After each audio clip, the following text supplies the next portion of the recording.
안녕하세요. 오늘 저희가 함께 살펴볼 자료는 홍콩 통화 정책에 관한 최신 블룸버그 기사입니다. 홍콩 통화청이 자국 통화 가치를 지키려고 기록적인 시장 개입에 나섰다는 소식인데 흥미롭더라고요. 네, 맞습니다. 이 홍콩 통화청, 그러니까 HKMA가 왜 이런 조치를, 그것도 이렇게 큰 규모를 취했는지 그 배경하고 또 이게 뭘 의미하는지 좀 깊게 들여다볼 필요가 있어요.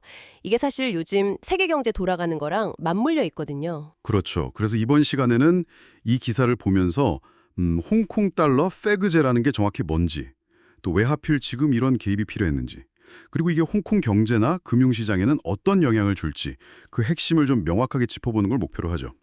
자, 그럼 바로 시작해 볼까요? 우선 구체적으로 어떤 일이 있었는지부터 좀 보죠. HKMA가 그 화요일 5월 6일 하루에만 605억 홍콩 달러를 매도했다고요. 이게 미화로 하면 78억 달러 정도 되는 거죠. 네, 맞습니다. 근데 이게 지난 금요일부터 시작된 걸 합치면 총 1,166억 홍콩 달러예요. 정말 어마어마한 규모죠. 와, 1166억 홍콩 달러? 엄청나네요. 네. 이게 왜 그랬냐면 홍콩 달러가 미국 달러에 비해서 강세를 보인 거예요.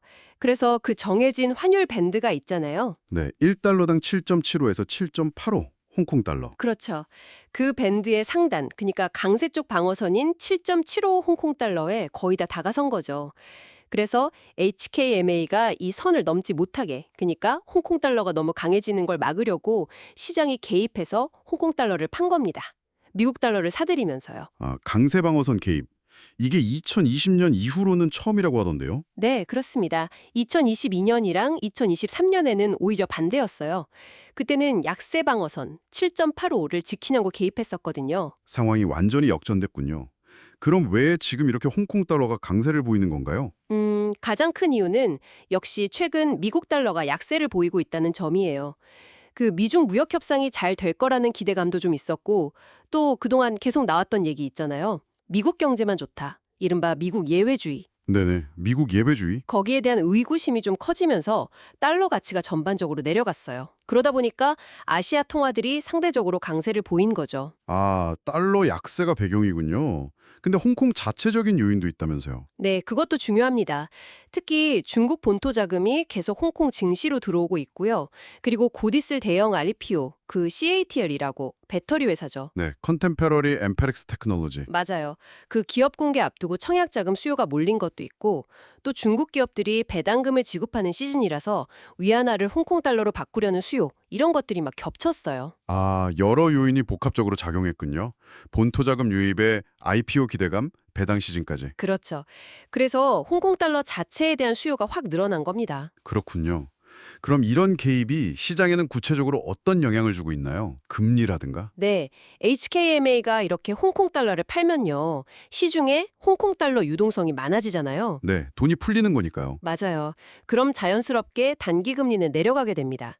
실제로 홍콩 은행들끼리 돈 빌릴 때 쓰는 금리 하이보라고 하죠. 네, 하이보. 그 하이보 1개월물이 이번 개입 후에 2주 만에 최저치인 3.66%까지 떨어졌어요. 아, 금리가 꽤 내려갔네요.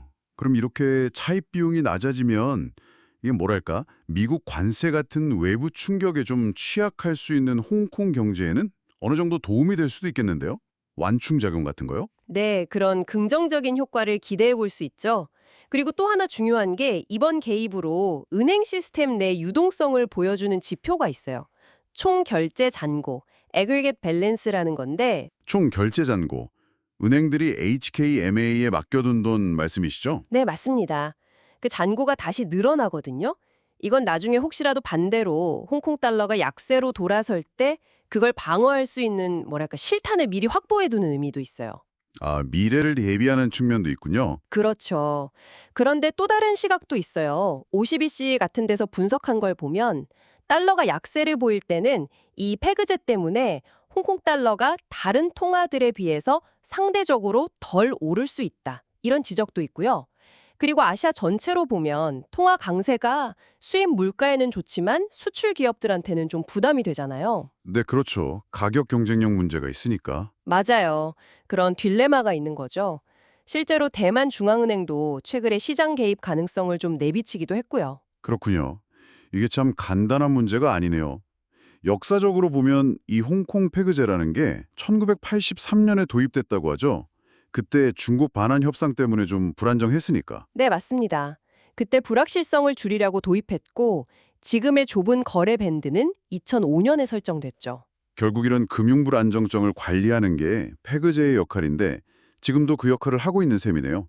근데 블룸버그 인텔리전스 보니까 이번 개입 규모가 혹시 2020년 팬데믹 때 기록을 넘어설 수도 있다는 전망도 나오던데요. 그때 3,835억 홍콩 달러였다고? 네, 그런 전망도 나오고 있습니다. 시티그룹 같은 투자은행들은 앞으로도 달러 약세가 좀 더 이어질 수 있다고 보고 있어요. 그래서 HKMA가 계속해서 강세 방어 개입, 즉 홍콩 달러 매도를 할 가능성이 높다고 보는 거죠. 네, 오늘 저희는 홍콩 통화 당국의 기록적인 시장 개입에 대해서 자세히 살펴봤습니다. 핵심을 요약하자면 세계적인 달러 약세 흐름 속에서 또 홍콩 내부의 자금 수요까지 겹치면서 홍콩 달러 강세 압력이 커졌고 이에 홍콩이 페그제를 지키기 위해 아주 적극적으로 시장에 개입하고 있다는 거네요. 그리고 그 결과로 홍콩 내 단기 금리가 내려가고 유동성은 늘어나고 있고요. 맞습니다. 여기서 이제 한 걸음 더 나아가서 이런 질문을 한번 던져보고 싶어요. 이렇게 페그제를 유지하기 위해서 계속해서 대규모로 시장에 개입하는 것이 앞으로 변화하는 국제 금융 환경 속에서 홍콩의 역할, 특히 동양과 서양을 잇는 금융 허브로서의 그 독특한 지위와 역할에 장기적으로는 어떤 영향을 미치게 될까? 이 점을 좀 생각해 볼 필요가 있을 것 같습니다. 정말 중요한 질문이네요. 지속적인 개입의 장기적인 영향. 청취자 여러분도 한번 같이 고민해 보시면 좋겠습니다. 오늘 저희가 준비한 내용은 여기까지입니다. 감사합니다. 감사합니다.